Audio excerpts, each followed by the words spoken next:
Thanks for joining us on the program Beyond 100 Days. I am Abosedi Adeniran. You can join the conversation using X, formerly Twitter, with the hashtag Beyond 100 Days and TVC News NG. We begin in the nation's capital, where President Bola Tinubu has received the report on fiscal policy and tax reforms. The Presidential Committee on Fiscal Policy and Tax Reforms, led by the chairman, Taiwo Yedele, made the statement available to journalists at the presidential villa. He said the committee had fulfilled the first part of the presidential mandate given to it and will now commence work on the second phase, which is on critical fiscal reforms, adding that the reforms will entail legislative and constitutional amendments that will reduce the over 200 official and unofficial taxes collected from Nigerians across the different federating units to below 10. Presidential spokesman Ajirin Gelale said President Tinubu has directed the special advisor to the president on policy coordination, Hadiza Bala Usman, to liaise with the secretary to the government of the Federation, George Akume, and the chairman of the Tax Policy Reform Committee to ensure that the recommendations of the committee are swiftly and immediately implemented across all ministries, departments, and agencies of the federal government. We have details in this report. Good morning or good afternoon.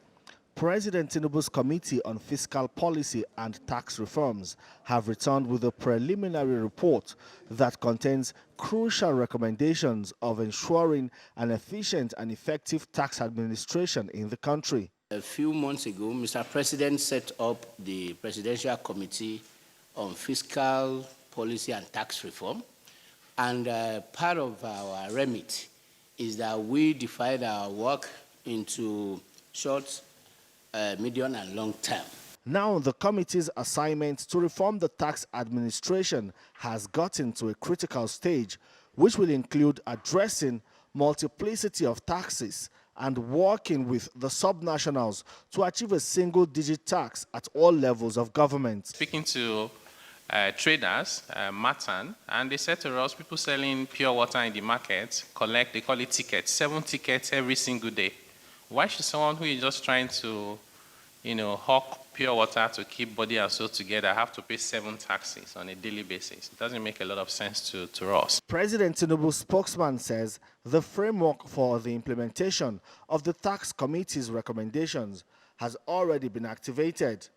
The president have also given clear directives in this regard, and this will be coordinated by his special advisor on policy. The president directed the special advisor to the president on policy coordination to liaise with the secretary to the government of the Federation and the chairman of the Tax Policy Review Committee to ensure that the recommendations of the committee are swiftly and immediately implemented across all ministries, departments, and agencies of the federal government. The Presidential Committee understands that reforming the country's tax laws may not be easy as pie.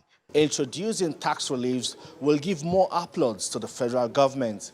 But Nigerians are still curious to see how President Bola Tinubu's administration intends to achieve an 18% tax to GDP ratio within 3 years, without putting a strain on small and medium-scale businesses, and also how the monies generated will be used to work for growth and development. Femi Akonde, TVC News, Abuja. State House correspondent Femi Akonde joins me on the program now. Femi, walk us through development with this report presented by the Presidential Committee on Fiscal Policy and Tax Reforms. Well, Abosede, the line is faint. I can barely hear you. But, that report we just watched about the presentation to President Bola Tinubu of the report by the Presidential Committee on Tax Reforms, it's also the first step towards the reformation of the tax administration system in Nigeria. President Bola Tinubu's administration has that ambitious target of getting to 18% tax to GDP ratio. That is higher than the threshold in Africa, which is at 16%. To get to 18% just within 3 months. And the blueprint to get to this level is these reforms contained in the report submitted by this presidential committee.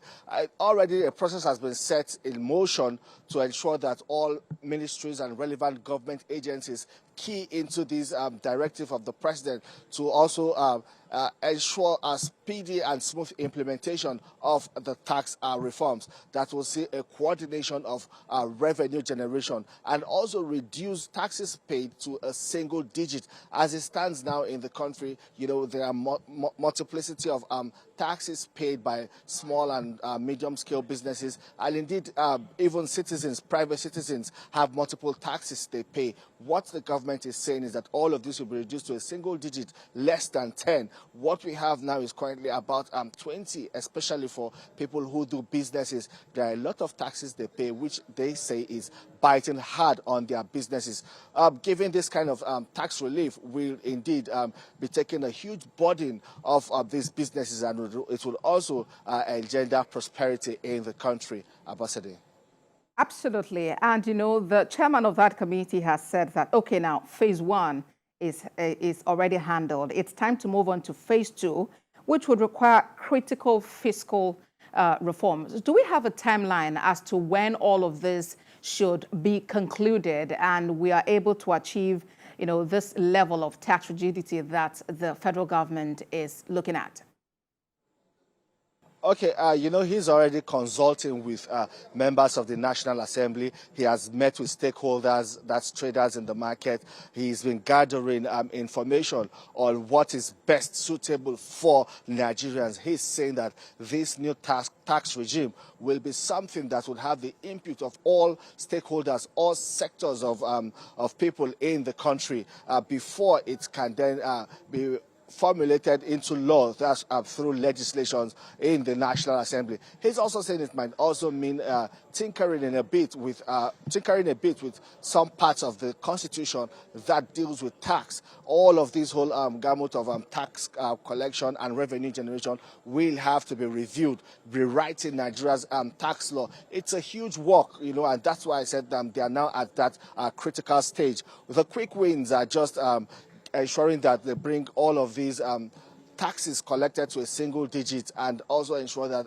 the whole government agencies and parastatals are on the same page, and this revenue accruing from the taxes collected are streamlined to ensure that it gets to the government's purse and are not and all leakages are blocked. That is some of the quick wins that they have been able to achieve. But in the long run, that is the step that they are taking down, where they are at that critical stage, and all consultations with stakeholders, the National Assembly, private sector, and other people would have to come sit together and give their input into forming a new tax administration for the country. And indeed, Femi, you know, it's good to know that obviously everyone is involved in this, because already we know the presidential spokesman has announced the president's directive to the, you know, special advisor to the president on policy coordination to liaise with the SDF to ensure that this is implemented across all government ministries, departments, and agencies. And I'm really sure that businesses are waiting the outcome of this reformation in our tax laws, isn't it, Femi? Yes, you're very correct on that. You know, a lot of businesses will heave a sigh of relief just hearing that a lot of the multiplicity of taxes that they are made to pay will be wiped away. What the chairman of that presidential committee also said is that for now, about more than 90% of the taxes collected or accruing to the federal purse are just from about 10 taxes are collected across the country. But if you look at it, there are more than 20 taxes, different types, both at the federal, state, and local government levels, different types of taxes, more than 20 of them. But that indeed gets to the purse of the government is just from about 10 of these taxes. Wiping out just more than 10 of them and ensuring that it gets down to a single digit will be a huge relief for businesses, and it would also ensure that, well, they make good profit and maximize these opportunities. And this is very key because to boost the economy, these small, medium-scale enterprises have, a huge role to play. They contribute significantly, really, to our earnings as a nation. And I'm so looking forward to, how this would impact them going forward. And the expectation also is that by the time they are called for, public debates, town hall meetings and all that, they would be duly represented to actually make their voices heard, Femi. Yes, indeed, and that is what, from the report presented to the government, to the federal government, President Bola Tinubu, and the briefing of the press, they are also calling out to all sectors of the economy, people who will be directly impacted by the new tax administration, to ensure that when there are public hearings in the National Assembly, where this thing is about to be passed into law, when legislation starts, all critical sectors should be present to give their own input, both women, young people, businesses, both large scale, small scale, and medium scale, persons living with disability, the physically challenged. They are trying to ensure inclusion, that all sector is captured, their input is captured, so that at the end of the day, this will be a tax system that will come from the people and for the people. Thank you so much, Femi, for this update. We look forward to the implementation, of these reforms that are being worked on for our tax system in Nigeria. State House correspondent Femi Akonde for us in Abuja. The student loan bill was signed into law on the 12th of June by President Bola Tinubu in fulfillment of a promise made during his campaign. Recently, at the National Economic Summit 2023, the president said ASU strike will be over by January 2024. He said the implementation of the Student Loan Initiative will commence in January of 2024. The Student Loan Act seeks to provide access to interest-free loans to Nigerian students in tertiary institutions and establishes an education loan fund to help Nigerians fund their higher education. Now, who is eligible for the student loan? To be eligible, an applicant's income or family income must be less than 500,000 naira per annum. Students must also provide at least 2 guarantors, each of whom must either be a civil servant of at least level 12, a lawyer with at least 10 years post-call experience, or a judicial officer, or a justice of peace. Now, let me take you down memory lane. Nigeria also launched its student loan scheme in 1972, and that was Decree number 25 of General Yakubu Gowon's regime, establishing the Student Loan Board. So, with the Student Loan Initiative of President Bola Tinubu, how will this help reduce the hardship that students in Nigeria face with the advent of fuel subsidy removal and the rise in foreign exchange? To walk us through this development, I have joining me on the program Jide Ologo. He is public relations expert and lawyer. Thank you for joining us on the program. First, let's begin by getting your view about this Student Loan Act, which was recently signed into law by Mr. President.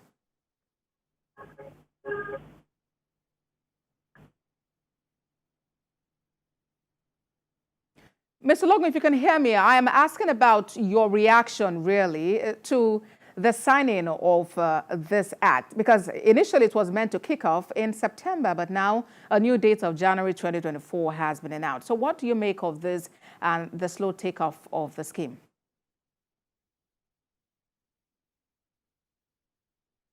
Because like the president expressed, it will help stop the incessant ASU strike in the country and give us a fluent course in having effective education in Nigeria, particularly at the tertiary level.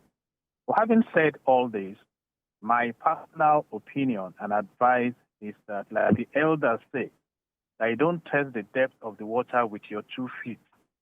You start with one so that the other one can help you come out. I will be advising the president that as laudable as this project is, we should consult with the stakeholders.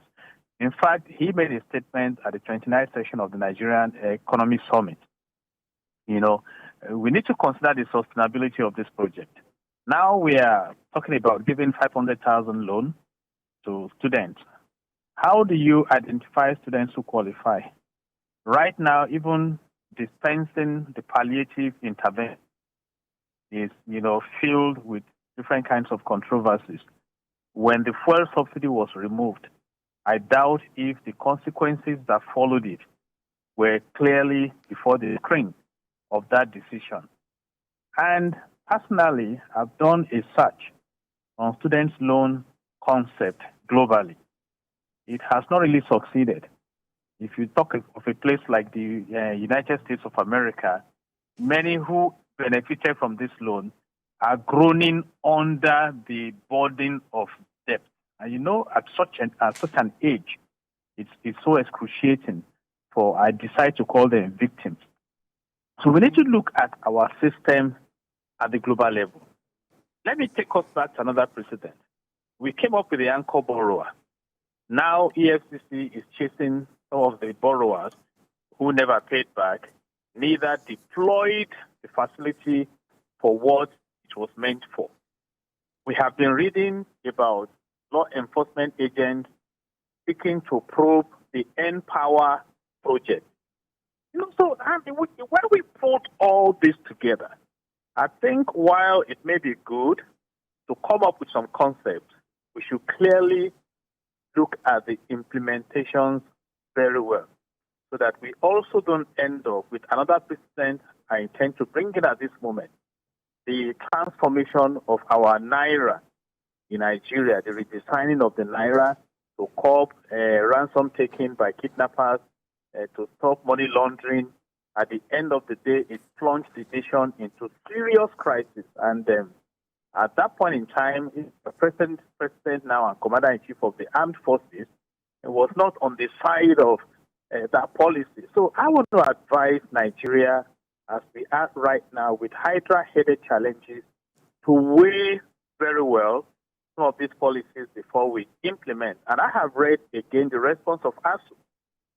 ASU appears not to be in full support of this project. Indeed, Mr. Logan, if you can hear me, Mr. Logan, absolutely, implementation is key. And as you've inferred also, ASU from onset has, stood up against this, saying that it would create more problems than what it is meant to settle. They just feel that somehow the poor people who should benefit would not have the opportunity to do so. How do you then think that we can have the buy-in of ASU on one hand and then the buy-in of the students? Because since this announcement, there have been arbitrary increase in sundry fees across institutions, and students have been protesting.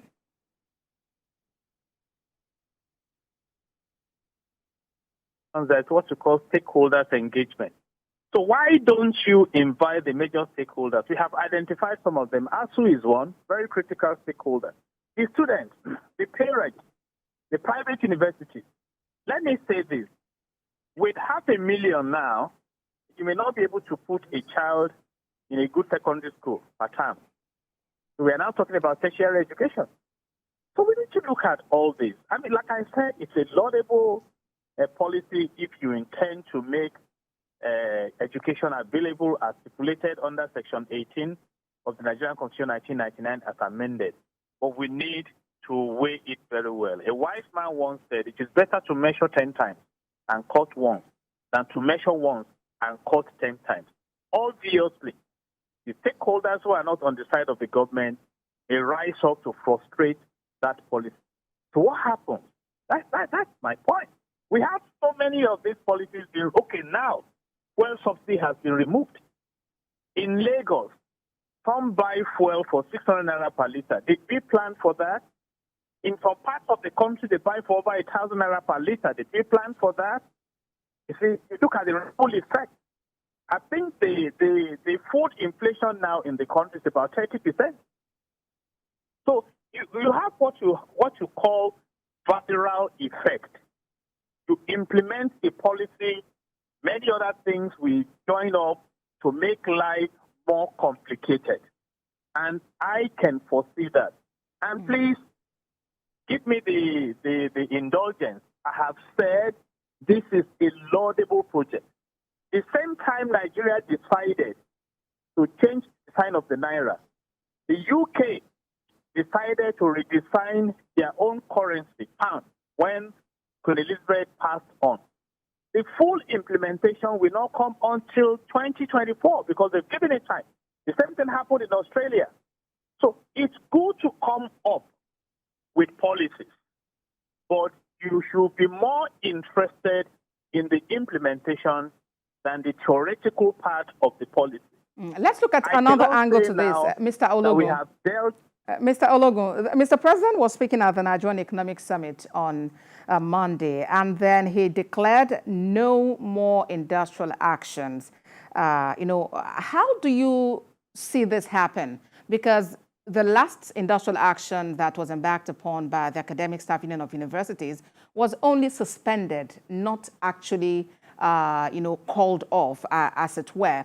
So how do you see this act now work in line with that to ensure that someone who enrolls in an institution of learning for 4 years is there just for that period of time and there's no extension?